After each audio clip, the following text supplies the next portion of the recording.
অনেক সময় এমন লাজুকতা কাজ করে, অনেক ছেলের মেয়ে আসছে তার দিকে তাকাইতেই পারতেছে না, সে এরকম হয়ে আসছে, লাল হয়ে গেছে, হতে পারে, এটা ভেরি সিম্পল। তখন আপনি লুকিয়ে তাকে দেখতে পারেন, মানে শালীন ওয়েতে আর কি। লেটস সে সে পাশে বসে খাচ্ছে, আপনি দেখলেন তাকে, সে কলেজে যাচ্ছে, একটু দেখে নিলেন।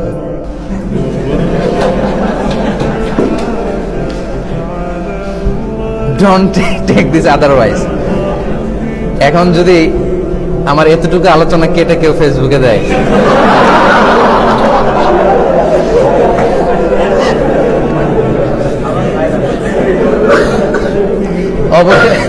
অবশেষে একই বললেন মিজানুর রহমান আছে।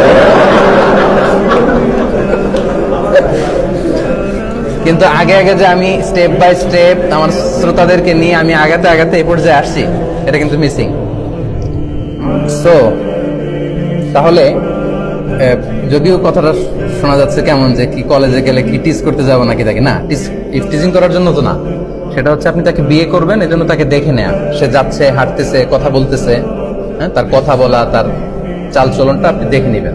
এমন কিছু দেখে নেবেন যাতে করে তার প্রতি আপনার ফিলিংস তৈরি হয় এবং ভালোবাসতে উদ্বুদ্ধ হন এবং বিয়ে করতে আপনি ডিসাইড করতে পারেন। এই পয়েন্টটা ক্লিয়ার না? দেখেন, জাবের রাদিয়াল্লাহু তাআলা আনহু আল্লাহ রাসূল সাল্লাল্লাহু আলাইহি ওয়াসাল্লামের কত কাছের সাহাবী। উনি এই হাদিস থেকে এরকমই বুঝেছেন যে আমি যেহেতু কাছে যে দেখতে পারেন, আমি দূর থেকে তাকে লুকায় লুকায় অনেকবার দেখে ভালো লাগছে, পরে বিয়ে করছি। আচ্ছা,